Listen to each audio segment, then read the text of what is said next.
하나님 말씀 히브리서 우리 2장 5절로 10절까지 말씀입니다. 히브리서 2장 5절로 우리 10절까지 말씀 우리 한 절씩 교독하시겠습니다. 히브리서 2장 5절로 10절 말씀. 하나님이 우리가 말하는 바 장차 올 세상을 천사들에게 복종하게 하심이 아니니라.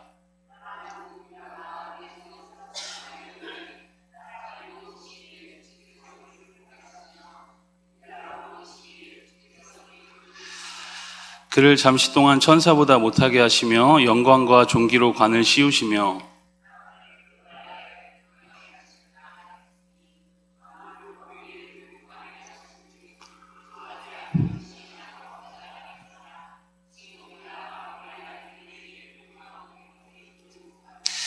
오직 우리가 천사들보다 잠시 동안 못하게 하심을 입은 자 곧 죽음의 고난 받으심으로 말미암아 영광과 존귀로 관을 쓰신 예수를 보니 이를 행하심은 하나님의 은혜로 말미암아 모든 사람을 위하여 죽음을 맛보려 하심이라.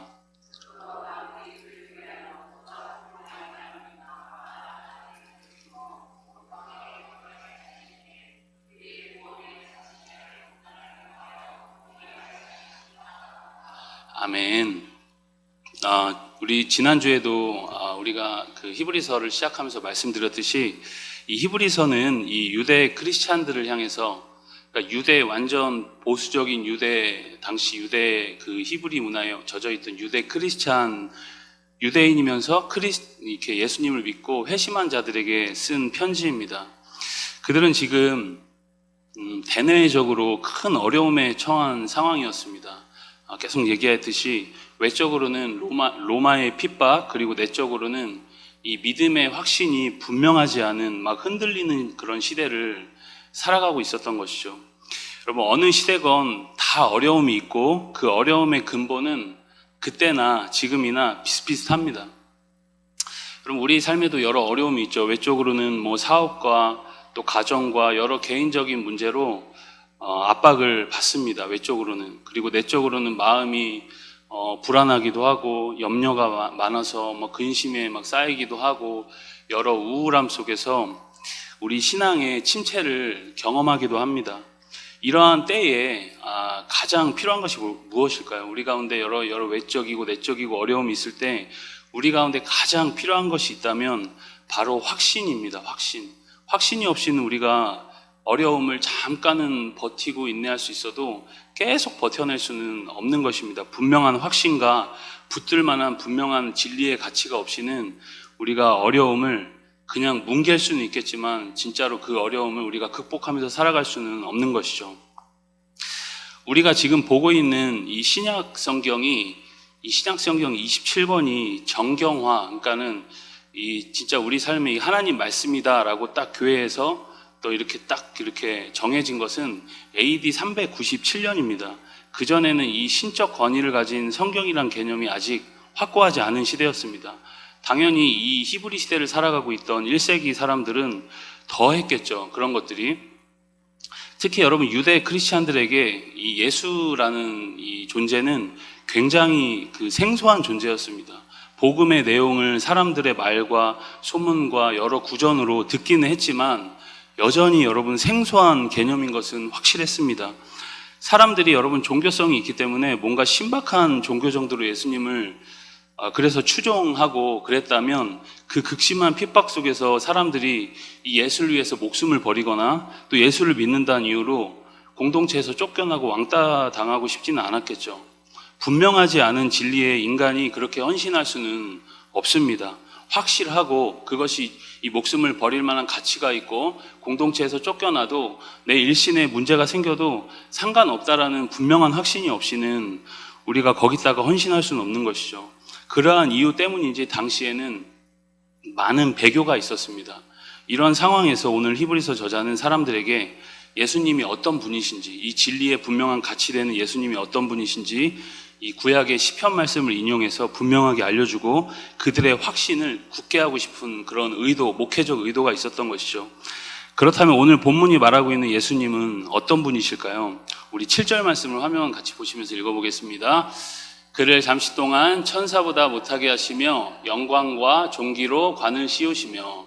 시편 8편에 있는 그 시편의 말씀을 인용해서 이렇게 예수님에 대해서 지금 설명하고 있는 것이죠. 여기서 말하는 그는 예수님이고, 예수님이 잠시 동안 천사보다 못한 존재가 되었다, 지금 그 말을 하고 있는 것입니다. 그럼 이게 무슨 말일까요? 그가, 예수님이 천사보다 조금 못한 존재가 되었다.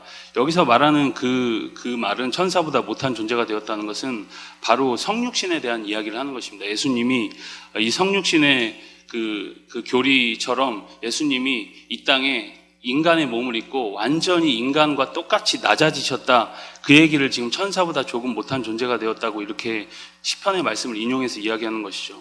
여러분, 하나님이신 예수님께서 천한 인간의 몸을 입고 죽기까지 낮아지셨다, 지금 그 얘기를 하고 있는 것입니다. 이 낮아지심, 이 성육신의 교리에서 우리는 구원에 대해서 아주 중요한 통찰력을 제공받고, 이 교리를 통해서 우리는 분명한 진리의 어떤 확신을 얻을 수 있게 됩니다. 그렇다면 여러분, 예수님이 성육한 사건이 우리에게 어떤 놀라운 구원의 통찰력과 은혜를 줄까요? 그리고 예수님은 왜 굳이 인간의 몸을 입으셔야 했을까라는 것을 우리가 오늘 말씀을 보면서 생각할 수 있습니다. 여러분, 우리가 구역장이나 또 이렇게 리더로서 섬기는 교사나 교회에 이렇게 여러 자리에서 리더로 섬기다 보면 양들을 어쨌든 인도하는 자리에 서 있는 거잖아요. 리더다 보면은 여러분들은 그 리더로 섬길 때 어떤 어려움이 있으십니까? 네, 리더로 섬기면 어떤 어려움이 있으세요? 별로 생각이 없으세요. 네, 이게 마음이 좀 이렇게 진짜 리더로서의 삶을 감당하고 싶다면 여러 어려움을 우리가 경험을 하게 됩니다. 그들을 잘 이끌기 위해서 나의 좀 약간 게으름이나 이런 것들이 좀 때로는 아프기도 하고, 또 많은 어려움 중에 가장 큰 어려움은 우리가 이끄는 그 양들에 대한 사정과 형편을 우리가 다 알 수 없다는 것이 가장 어려운 것이죠. 다 모르니까, 그들의 형편과 사정을 잘 알면 우리가 그에 맞게 또 이끌 수 있는데, 다 모르니까 이끌기 항상 부족하고, 그들의 사정을 다 안다고 해도 또 이끌기 부족하기 때문에 또 힘들기도 하고 그런 것이죠. 근데 여러분, 우리가 그들을 이끌 때 어쨌든 사정을 알아야지만 잘 이끌 수 있는 거잖아요. 그럼 언제 사정이 가장 잘 알아질까요? 언제 사정이 가장 잘 알아질까요? 그들의, 여러분, 우리가 마음을 진심으로 공감하면서 그들의 사정과 형편 속으로 우리가 진짜 들어가는 것이에요. 그러니까 알아주는 척이 아니라 진짜 그들의 마음과 이렇게 하나가 일치가 되어야지만 그들의 마음을 우리가 공감하고 그들의 형편과 사정 속으로 들어가서 진짜로 이끌 수 있는 마음이 생기는 것이죠. 가정적으로 여러분, 아픔이 있고 또 사업에 실패가 있고 여러 마음의 상처와 수많은 죄악으로 어려워할 때 그들의 마음에 위로를 주고 또 용기를 줄 수 있는 방법은 진심으로 그들을 공감하고 그들의 형편 속으로 나도 내려가서 마음을 합하는 것입니다. 맞죠, 여러분? 여러분, 그들의 사정과 형편을 진심으로 안다는 것은 그들과 마음을 통한다는 것이고, 일정 부분 그들의 마음이 내 마음이 되고 내 마음이 너의 마음이 되고 이제 그런 공감의 상태가 되는 것입니다. 그런데 여러분, 오늘 말씀에 보니까 예수님께서 인간들과 완전 동일시되었다라는 것을 말씀해 주고 있는 것이죠. 천사보다 조금 못한 인간의 삶으로 예수님이 친히 들어오신 것입니다. 하나님께서 여러분 인간이 되신 것이죠. 여러분, 이유가 무엇일까요? 하나님이 왜 인간이 되셔야 했을까요? 인간의 모든 것을 완벽하게 공감하고 쇼하려고 하는 것이 아니라 진심으로 인간의 완벽함을 공감하고 그들을 여러분 채울하기 위함이었습니다. 여러분, 우리가 겪는 이 모든 고통과 슬픔과 어려움과 어떤 인간적인 한계를 예수님도 다 경험하셨다고 성경은 이야기를 하고 있죠. 그리고 진짜 인간으로 여러분, 예수님은 사셨던 것입니다. 배고파하시고 슬퍼하시고 분노하기도 하시고 인간적인 어떤 욕구도 있으셨고, 이것이 여러분 예수님의 모습이었던 것이죠. 여러분, 이것이 우리를 향한 이해할 수 없는 하나님의 사랑이 예수님을 이렇게 인간의 모습으로 오게 했던 것입니다. 여러분, 어떻게 왕으로 살던 사람이 노비로 살 수 있을까요? 여러분, 그 사이에는 큰 격차가 있습니다. 원래 가난했으면 가난하게 사는 것이 그냥 그러려니 하지만 워낙 큰 부자로 살았던 사람이 갑자기 쫄딱 망해서 가난하게 되면은 그 비참함은 말로 할 수 없이 더 크게 느껴집니다. 여러분, 부귀와 영광, 그 인기를 누리던 연예인들이 여러분, 인기가 떨어지면 왜 우울증에 걸리고 마음의 병을 겪고 항상 불안해할까요?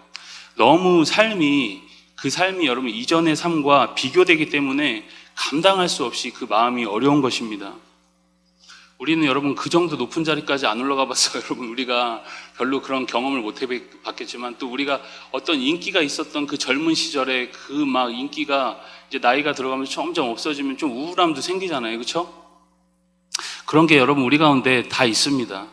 그런데 여러분, 하나님이 이 인간의 하나님이신 예수님이 인간의 삶으로 들어오셨다? 그것도 여러분 죄로 아파하고 항상 연약함에 시달리는 이 한계를 가진 인간의 몸을 입으셨다는 것은 여러분 말로 다 할 수 없는 하나님의 그 큰 사랑으로 밖에는 설명이 되지 않는 것입니다.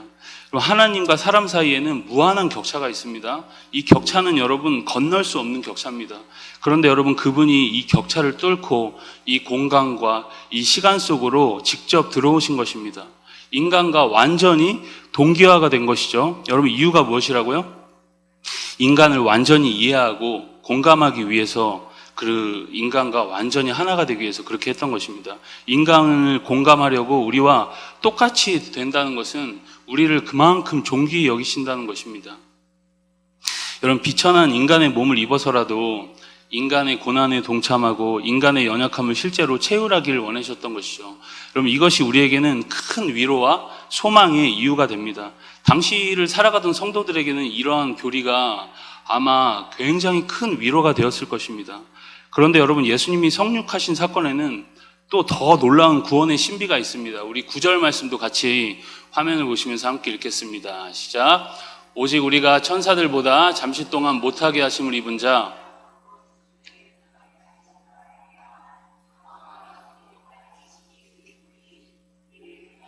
하나님의 은혜로 말미암아 모든 사람을 위하여 죽음을 맛보려 하심이라. 아멘. 여러분, 죽기 위해서는 반드시 인간의 몸을 입으셔야 했습니다. 여러분, 신이 죽을 수는 없죠. 신이 죽는다는 것은 말도 안 되고 그럴 수도 없습니다. 신은 죽을 수 있는 존재가 아닙니다. 그럼 인간이 인간의 죄를 대신해서 죽을 수 있을까요?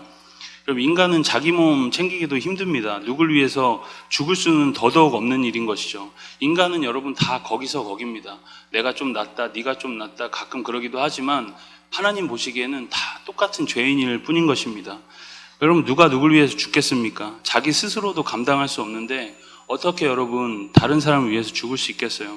여러분, 결론적으로 죄가 없는 그 완전한 하나님이면서 죽을 수도 있는 완전한 인간만이 인류의 모든 죄를 대신 지고 죽을 수 있었던 것입니다.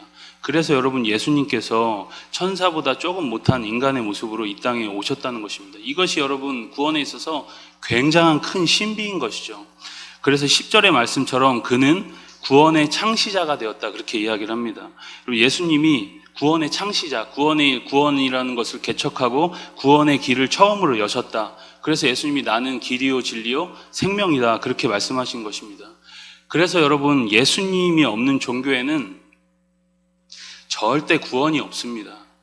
예수님이 없는 종교에는 구원이 있을 수가 없습니다. 여러분, 이슬람 사람들이 주님 안에서 구원과 감격을 누리면서 하나님 앞에 기뻐 춤췄다, 그런 얘기 여러분 혹시 들어보신 적 있으세요? 저는 한 번도 들어보지 못했습니다. 여러분, 불교인들이 어떤 천국, 극락의 확신을 가지고 평안을 누린다는 얘기 여러분 한번 들어보신 적 있으세요? 저는 한 번도 들어본 적이 없습니다. 그들은 여러분 구원받기 위해서 항상 무엇인가를 해야 하고 뭘 하고 있어도 항상 불안합니다. 여러분, 유명한 성철 스님이 꽤 오래전에 이제 돌아가시긴 하셨지만, 그분이 그 방 안에 갇혀가지고 몇 년 동안 왜 그런지 모르겠지만 그 이렇게 앉아가지고 벽 보면서 몇 년 동안 그렇게 있었답니다. 뭐 이렇게 아무튼 뭐 수행을 한다고 벽을 뭐 몇 년 동안 그렇게 보고 나가지도 않고 몇 년 동안, 여러분 정말 놀라운 거죠. 우리는 그렇게 못하지만 아무튼 그분이 그렇게 하고 나서 마지막에 이게 죽을 때가 돼서 깨달은 진리가 무엇이냐면은 내 죄가 수미산보다 많다. 그러고 죽어서 굉장히 한때 이슈였었죠. 그러니까 여러분, 우리는 여러분 다 아는 거잖아요. 그렇죠? 우리 죄가 정말 저 태산보다 크다, 우리가 죄인이다라는 걸 다 아는 거를 그 사람은 오랜 시간 벽 보고 있다가 그거를 깨닫고 그렇게 죽은 거죠. 여러분, 어디에도 구원의 길이 없습니다. 결국 그 사람이, 그 스님이 벽 보고 있다 깨달은 건 내가 죄인이다, 지옥 간다, 그걸 깨닫고 죽는 것입니다. 여러분, 오직 예수님만이 구원의 길이 되신 것입니다. 우리가 그런 예수님을 믿고 살기 때문에 여러분 확신 가운데 살 수 있는 것입니다. 예수님이 우리를 구원하기 위해서 친히 낮아지신 것입니다. 이러한 여러분 교리는 당시 핍박 아래 살아가던 그들에게는 무한한 위로가 되었을 것입니다. 그리고 여러분 힘겨운 삶 속에서 오늘을 살아가는 우리에게 이러한 교리는 우리가 너무 자주 들어서 그렇지 묵상하면 또 묵상할수록 굉장히 큰 위로와 감동을 주는 그런 이야기인 것이죠. 여러분, 부족한 것이 없다고 생각하는 사람들에게는 이러한 교리가 그렇게 큰 은혜로 와닿지 않을 수 있겠지만, 생사를 오가고 오늘 하루의 삶을 견디고 버티며 막 입에 단내나게 사는 사람들에게는 이러한 확고한 가장 기본적인 진리가 큰 능력과 기쁨이 됩니다. 여러분, 꼴딱꼴딱 숨 넘어가는 그 임종의 자리에 가서 복음을 전할 때는 가장 기본적인 이야기 하는 것이죠. 예수님이 당신을 위해 죽으셨습니다. 당신을 오늘 하나님이 구원하십니다. 이 말 한마디에 여러분 굉장히 큰 은혜를 받고 천국의 은혜를 그 사이에, 임종 사이에도 경험을 하는 것이죠. 여러분, 마찬가지입니다.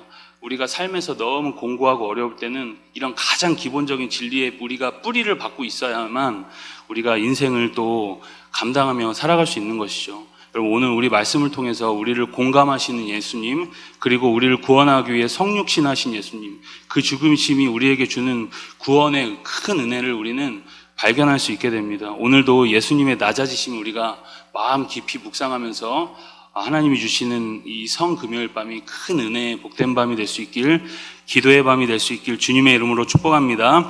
우리 이 시간 같이 말씀을 우리 기억하면서